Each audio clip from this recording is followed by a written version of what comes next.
बिस्मिल्लाहिर्रहमानिर्रहीम। नहमदुहु व नुसल्ली अला रसूलिहिल करीम वल्हम्दुलिल्लाहि रब्बिल आलमीन। बाबु इस्तिहबाबी सुआली अहलिल मरीज़ अन हाली, यानी बीमार के घर वालों से बीमार की हालत दरियाफ्त करना मुस्तहब है। अन इब्ने अब्बास रदियल्लाहु अन्हुमा अन्ना अली इब्न अबी तालिब रदियल्लाहु अन्हु खरजा मिन इंदी रसूलिल्लाहि सल्लल्लाहु अलैहि वसल्लम फी वजइही अल्लज़ी तुवफ़्फ़िय फी फ़क़ाल अन्नास या अबल हसन कैफ़ अस्बह रसूलुल्लाहि सल्लल्लाहु अलैहि वसल्लम क़ाल अस्बह बिहम्दिल्लाहि तआला बारिअन। रवाहुल बुखारी।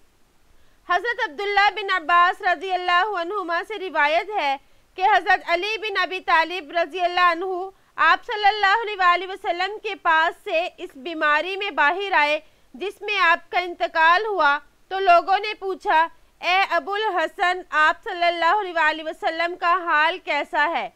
तो हज़रत अली रज़ियल्लाहु तआला अन्हु ने जवाब दिया कि आप सल्लल्लाहु अलैहि वसल्लम बिहम्दिल्लाह यानी अल्हम्दुलिल्लाह खैरियत से हैं। वजअन यानी दर्द।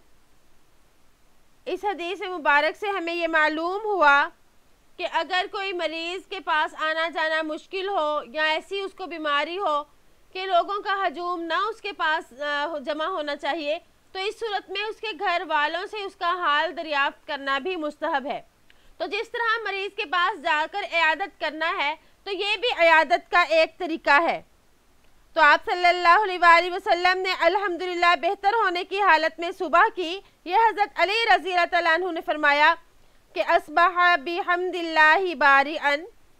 तो इस हदीस से उलमा ये इस्तदलाल करते हैं कि मरीज़ की हालत ज़्यादा ख़तरनाक हो और इसका हर एक से मिलना मुफीद ना हो, तो इसको मिलने में तकलीफ़ होती हो, तो इससे मिलना नहीं चाहिए, बल्कि इसके घर वालों से इसकी खैरियत मालूम कर लेने चाहिए।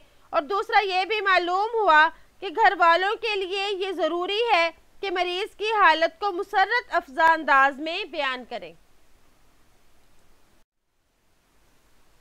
नहमदुहु व नुसल्ली अला रसूलिहिल करीम वल्हम्दुलिल्लाहि रब्बिल आलमीन। बाबु मा यक़ूलुहु मन आइसा मिन हयातिही, अपने ज़िंदगी से मायूस होने वाला शख्स क्या दुआ पढ़े। अन आयशा रदियल्लाहु अन्हा क़ालत समिअतु नबिय्य सल्लल्लाहु अलैहि वसल्लम, हज़रत आयशा रज़ियल्लाहु तआला अन्हा से रिवायत है, फरमाती हैं कि मैंने नबी सल्लल्लाहु अलैहि वसल्लम से सुना, वाहुवा मुस्तनिदुन इलैया यक़ूल अल्लाहुम्मा अग़फ़िरली वरहमनी वल्हिक़नी बिर्रफ़ीक़िल आला, मुत्तफ़क़ुन अलैह। और आप सल्लल्लाहु अलैहि वसल्लम मेरी तरफ सहारा लगाए हुए थे, फरमाते थे, ए मेरे अल्लाह, मुझे बख्श दे, मुझ पर रहम फरमा और मुझे रफ़ीक़े आला से मिला दे। अलहिकनी, अलहका युलहिकु इल्हाक, इसका मतलब है मिलाना या पा लेना, लाहिक कर देना। ये बाब मुजर्रद में सामिआ यस्माउ से आता है, जैसे लाहिका यलहकु लाहकन। तो इस हदीस मुबारक में आप सल्लल्लाहु अलैहि वसल्लम के बारे में बताया जा रहा है कि जब आप सल्लल्लाहु अलैहि वसल्लम का आखिरी वक्त था, तो आप सल्लल्लाहु अलैहि वसल्लम ने हज़रत आयशा रज़ियल्लाहु तआला अन्हा के साथ सहारा लिया हुआ था। यानी उस वक्त आप सल्लल्लाहु अलैहि वसल्लम एक दुआ फरमा रहे थे। तो हज़रत आयशा उस दुआ के बारे में फरमाती हैं कि आपने फरमाया अल्लाहुम्मा अग़फ़िरली वरहमनी, ये पूरी दुआ पढ़ी। तो इसका तर्जुमा ये था कि ए अल्लाह, मुझे बख्श दे और मुझ पर रहम कर। तो इसमें ये सवाल पैदा होता है कि आप सल्लल्लाहु अलैहि वसल्लम तो बख्शाए थे, फिर आपने अपनी बख्शिश की दुआ इस वक्त क्यों की? तो इसका ये जवाब है कि आपने अपनी उम्मत को तालीम देने के लिए इस तरह से फरमाया, या ये कि आप सल्लल्लाहु अलैहि वसल्लम के दरजात बुलंद हो, इस वजह से आपने ये दुआ फरमाई। फिर फरमाया वल्हिक़नी बिर्रफ़ीक़िल आला। तो रफ़ीक़ आला से क्या मुराद है? अक्सर हजरात का यही कौल है कि रफ़ीक़ आला से मुराद अल्लाह ताला की ज़ात है, लेकिन बाज़ ये फरमाते हैं कि रफ़ीक आला से मुराद सालिहीन, अम्बिया वग़ैरह हैं कि मुझे नेक और सालिहीन लोगों से मिला दे, जैसे कि हज़रत यूसुफ़ अलैहिस्सलाम ने भी ये दुआ की थी कि मुझे नेक लोगों के साथ मिला। तो आप सल्लल्लाहु अलैहि वसल्लम ने वल्हिक़नी बिर्रफ़ीक़िल आला से मुराद शायद यही ली हो, लेकिन ज़्यादातर लोगों का कौल वही पहला है कि आप सल्लल्लाहु अलैहि वसल्लम ने बिर्रफ़ीक़िल आला जो है इससे मुराद अल्लाह ताला की ज़ात ली है, क्योंकि अल्लाह ताला के नामों में से एक नाम रफ़ीक भी है। तो इससे ये हमें मालूम हुआ कि जब इंसान का आखिरी टाइम शुरू हो तो उस वक्त दुनिया की बातों से, ये दुनिया की चीज़ों से बेरग़बत होकर आखिरत ही के बारे में सोचना चाहिए। व अन्हा रदियल्लाहु अन्हा क़ालत रअयतु रसूलल्लाह सल्लल्लाहु अलैहि वसल्लम व हुवा बिल मौति इंदहु क़दहुन फ़ीही माउन व हुवा युदखिलु यदहु फ़िल क़दह सुम्मा यमसहु वजहहु बिल माइ सुम्मा यक़ूल अल्लाहुम्मा अइन्नी अला गमरातिल मौति व सकरातिल मौत। रवाहु तिर्मिज़ी। हज़रत आयशा रज़ियल्लाहु तआला अन्हा ही से रिवायत है कि मैंने आप सल्लल्लाहु अलैहि वसल्लम को इंतकाल के वक्त देखा कि आपके पास एक प्याला रखा हुआ था जिसमें पानी था। आप सल्लल्लाहु अलैहि वसल्लम अपना हाथ प्याले में डालते, फिर अपने चेहरे मुबारक पर पानी को मलते और इरशाद फरमाते, ए अल्लाह, मौत की सख्तियों और बेहोशियों से मेरी मदद फरमा, यानी मौत की सख्तियों और बेहोशियों पर मेरी मदद फरमा। तो इससे मुराद ये है कि वो सख्तियों को बर्दाश्त करना मुश्किल है, ए अल्लाह मेरे लिए तू मेरा मददगार बन जा।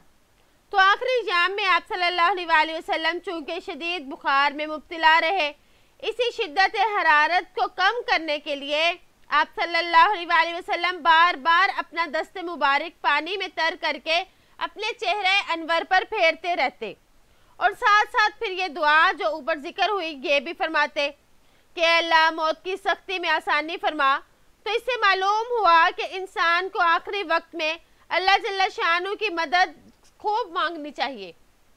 तो जैसा कि हम पढ़ रहे हैं कि अपनी ज़िंदगी से मायूस होने वाला शख्स क्या दुआ पढ़े, ये बाप का उन्वान था, मा यक़ूलुहु मन आइसा मिन हयाती।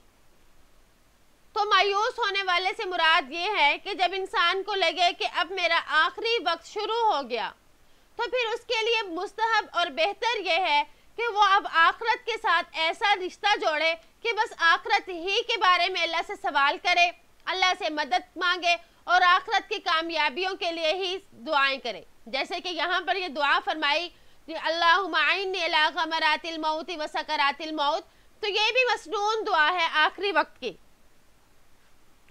तो इसमें एक सवाल ये पैदा होता है कि आप सल्लल्लाहु अलैहि वसल्लम को इंतकाल के वक्त में इतनी तकलीफ क्यों दी गई? हालांकि आप सल्लल्लाहु अलैहि वसल्लम तो बख्शाए थे, आपने तो कभी कोई गुनाह भी नहीं किया।